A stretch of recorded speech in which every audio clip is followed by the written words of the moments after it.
Most of the time when we have the opportunity to drive a new car, we get to sample only one version, maybe with both transmission options available.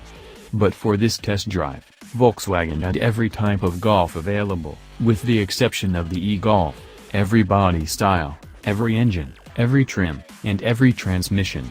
We had the chance to determine not just general impressions of the model, but the fine differences between trim levels. Here's what we learned. Base Golf with a manual, lots of fun, nice to be in. The first car we tried out was something fairly rare for auto journalists, a roughly base trim car. In this case, a Golf sport wagon with next to no options and a manual transmission. Car companies typically send us optioned-up cars, so this was a nice change. And as it turns out, the base car is still really good. It's even fun, like Civic Sport fun. Despite little wheels with tall tires, this Golf was great to drive on back roads. There's only mild body roll, it turns in eagerly, and the car feels very planted and communicative through turns.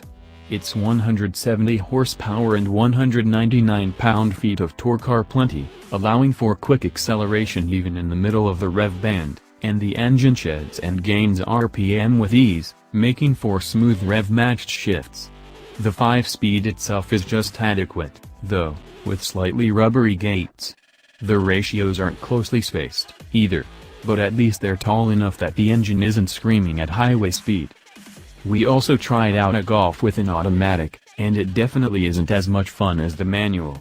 Shifts are on the slow side, but it is a very smooth transmission that picks gears pretty smartly. Besides the way the car drives, the interior is a pleasant place to be. Even though there are signs the Golf we drove was minimally spec'd, such as blank buttons, a smaller infotainment screen and monochrome instrument screen, everything still feels and looks good. The plastics are high quality and fit well, the seats are still comfortable and have attractive cloth, and the infotainment system looks and functions exactly like the larger units, just with a smaller display. In some ways the interior is almost better, since the manual climate control allows you to adjust which vents are active with more variation and with an easy-to-use knob, rather than buttons. Golf Alltrack, not as fun, but more comfortable. Next we hopped into the sport wagon's taller, hipper cousin, the Alltrack. At its heart, it's a Golf wagon with a higher ride height and plastic body cladding. It also comes standard with all-wheel drive, which is available on the Golf sport wagon, and it has a higher base price.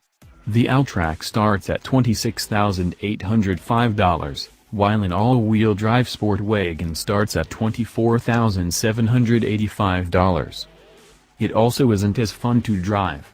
It rolls a bit more in corners, and the steering doesn't feel quite as sharp, nor does it have as much feedback.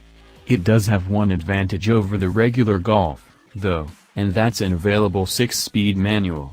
It doesn't feel especially slicker or more precise than the 5-speed, but the closer ratios make it easier to match revs for downshift.